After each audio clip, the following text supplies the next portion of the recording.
Hi everyone, welcome back to my channel. Today I am planning with this Letters to Apollo kit Beautiful, and there's the headers. They recently switched to a new header format. This kit is white and blue Wedgwood China Dreams.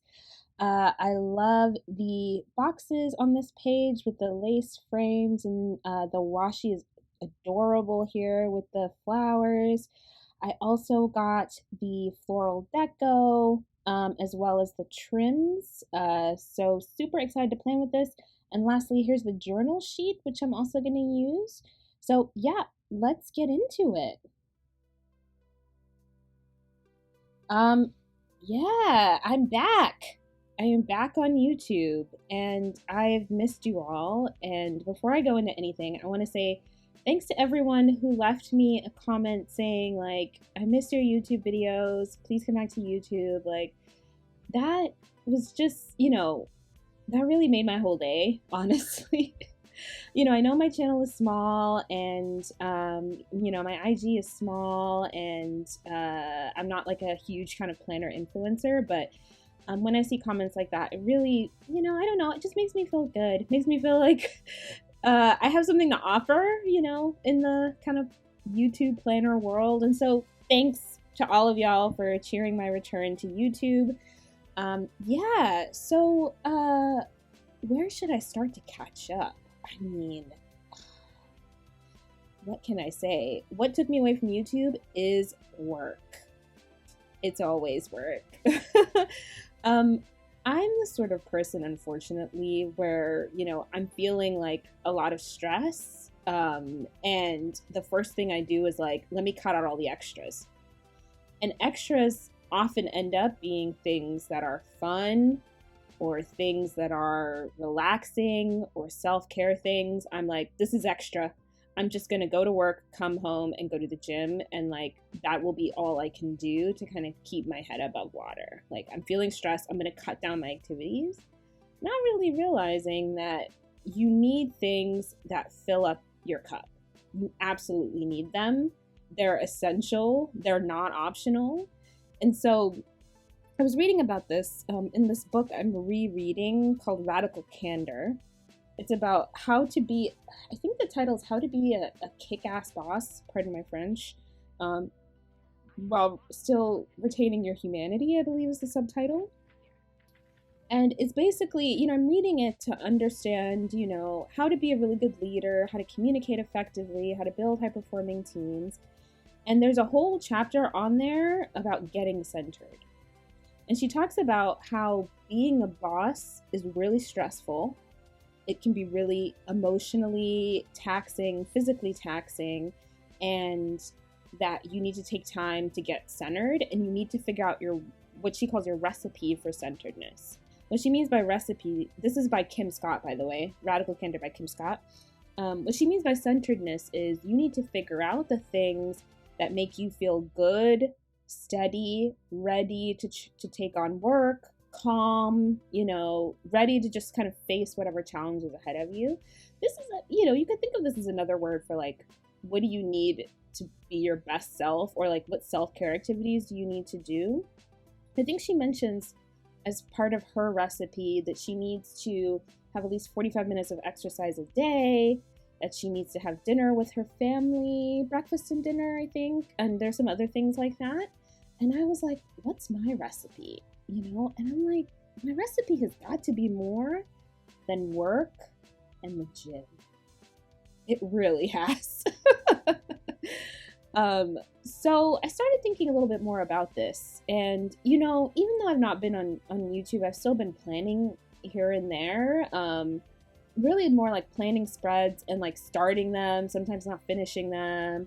And just, not being consistent, but not kind of treating it as like, if I have time, I'll plan, rather than I need to be doing this. So when I think about my recipe, I definitely need at least 30 minutes of exercise a day. And walking counts, bonus points if that walk is with my partner, because I feel like we end up walking and talking and laughing, and I usually feel a lot better about whatever was stressing me out before the walk. I at least don't feel worse at the end. Even if it's like a really bad day and we end up just not talking, there have been some walks where I'm like, look, I just can't. And we'll just be really silent, you know, even like us walking hand in hand, even if we're not talking, I feel like helps take some of the stress off. So 30 minutes a day, whether that's the gym or a walk with my partner or both. I need to have 3 balanced meals at appropriate times. And this is a note for future me who thinks I can get away with this. You cannot skip lunch and think that you are going to be fine. You will not be fine. You will be hangry and you will feel like the world is crashing down on you. So there's that. Also need to throw in some vegetables, you know. So this is also for future me, is you cannot live on In-N-Out. Like, it just does not work for you. You think it does, it doesn't. So you need to have vegetables and you need to have balanced meals at appropriate times, meaning don't have lunch at 4 o'clock and call it lunch. You're having early dinner, and that means you didn't have lunch at the right time. And don't have dinner at 10 o'clock because you're not going to be able to sleep because you just ate a huge meal. So dinner, meals, get my meal needs taken care of. I need to be outside of the house for at least 30 minutes, if not more. So I work from home, y'all know that. And I know I'm gonna get roasted for this, but I gotta say my quality of life went down when I started working from home. I know this is not everybody's opinion. I know that work from home is a really great option for a lot of people, and I support it. I just want to make that clear. But for me personally, a multitude of things became harder working from home. So the separation of work and life became infinitely harder working from home. And I'm fortunate enough to be able to have like a dedicated office space, but it still feels like work just follows you everywhere. You have to really work to maintain that boundary. And so that's what I mean about getting to be outside. It's like that's one of the ways that I established the boundary of I'm not at work anymore. I'm on my own time. But it was so much easier when I could drive to and from work. Now, part of the reason why work from home doesn't bother me, or like work from home doesn't bother me, but part of the reason why working in an office didn't bother me, I think is because I never had a super crazy long commute. And you know, that's not even entirely true. I'm thinking about this now. So my first job when I moved to Silicon Valley, I was basically sitting about an hour, sometimes an hour and a half of traffic each way in the morning. And that didn't bother me. Like, I don't know, you know, what my temperament is, like why it's so different from other people, but I got to listen to a podcast. I felt like I got to think about things and I got time to kind of prepare for work. I don't have that time these days. You know, half my team is on Central Time and Eastern Time, and so I start really early. And that usually means that if I want any time before work, I have to wake up at the crack of dawn. Like, I start at usually 8 a.m. most days. So if I want 30 minutes before work, I gotta get up at 7 o'clock or earlier and like get, you know, my stuff done, and kind of, you know, that also means I need to go to bed on time to support that. But, you know, I had more space working from an office because I had that commute to give me that space of I am no longer at work, I'm at home.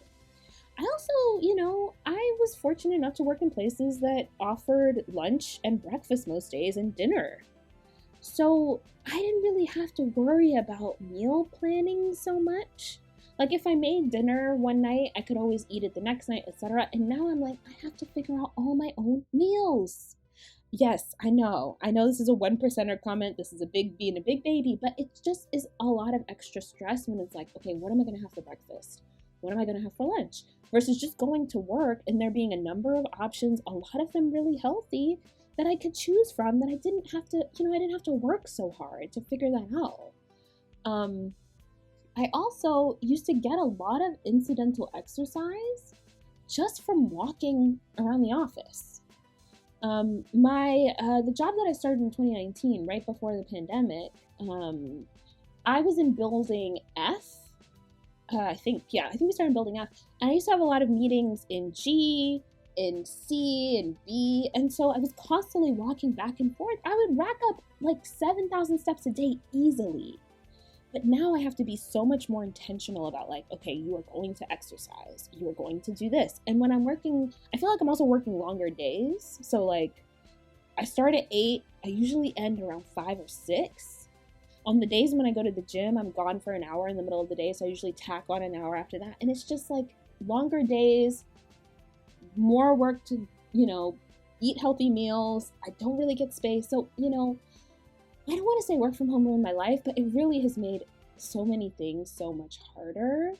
And the flexibility it's given me, like where I can travel to Chicago to see my sister and all that, I don't know if I would necessarily trade that for having to go into an office, just because, yeah, it's just been really hard for me. I support that as an option, though. I fully believe everybody should have the option. It just didn't work as well for me and my particular brand of laziness and lifestyle. Anyway, wow, I went on a work from home rant. So what has changed? What has happened since the last time that I was on YouTube? I have a new nephew. So my niece has a big brother. That was super exciting that I got to be there when I wasn't actually in the room when he was born, but I was in Chicago when he was born, and I got to hold him the day he came home, and he just had that newborn baby smell, and it was so great. He was so precious, and just, yeah, I'm just so happy to have another nephew to spoil. Like, I just, I cannot wait to be a cool aunt to another, sibling's child. I like to think of myself as the coolest aunt. My niece, her favorite thing to do is read books. So I've referred to myself as her book wench, because she's like, read me this. And I'm like, sure. Anything she says to read to her, I will absolutely read. And I will read the same thing over and over again. I cannot tell you how many times I've read Where the Wild Things Are, If You Give a Mouse a Cookie. I have read those. I could tell you them by heart. Truthfully, I'm just being honest, on like the 5th or 6th read through, I'm making up some words so that it's a little funny to me. She can't quite understand yet, but she's slow. Like, I only have a couple more months of this, basically, because she's in the phase right now where she will repeat things that she hears said. So I can make up some words, but, there was a book that she was asking me to read. I forget. She said the title really clearly, and I read it to her two times, and on the third time I changed the words, and she turned around and looked at me, and I was like, wait, is she catching on? So, yeah. We sang our ABCs, we sang Wheels on the Bus. It was, it was so much fun being there with her, and I'm going to see her again in a few short weeks, so that is super exciting. Yeah, what else happened? So, I was talking about my recipe. So I need to be outside of the house. I need at least 30 minutes or more of exercise a day. I need to spend time with my partner without screens. So that means not in front of the TV. That means not looking at our phones. That means we need to be looking at each other or over a meal like dinner and just talk, We used to do that before the pandemic, before we were kind of stuck at home all the time. I think the first 2 years that we were dating, we barely watched television. We would put it on Saturday night if we were, watching a movie or something. But most of the time, he would come over after work and we would just have dinner and talk. Honestly, we would just talk. And I kept waiting for us to run out of things to talk about, and we never did. And so, I'm like, hey, this is our thing. We need to get back to just being together. So yeah, at the time of recording this, I just got back from a little mini vacation. We went to Inverness, which is north of me in California, Northern California. And it's near the Tomales Bay, which is, a bay that flows into, I think, the Big Bay, the San Francisco Bay. It's all the Pacific Ocean. And it was beautiful. It was so relaxing there. My partner found us a cabin that was just so cute. And he was like, this is a tiny house. And I'm like, this is not a tiny house. This is a cottage, and it's supposed to be cozy. But, it was sort of like it had like a loft where the bed was, bathroom. It was just very cozy and just really, really cute. So we went on a hike. We went to the famous Point Reyes wreck, which is this boat out there that someone shipwrecked, I think in the 70s? No, it might have been later than that. And it's been there for a long time. but it was right outside our door, and it was cool. So that was one thing, because it's been dreadfully hot. Obviously, it's July, and we all know summer is not my season, so I'm staying inside as much as possible until it gets cool. But he was like, let's go up here, and it's gonna be really cool. And it was cold at night, if you can believe it.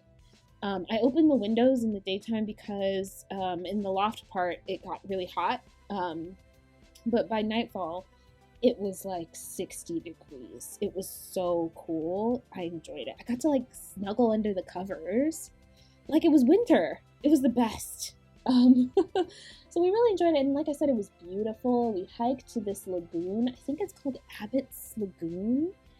And it was so just serene and peaceful. It was exactly what I needed. And yeah, we didn't have television there. Obviously, I left my computer at home.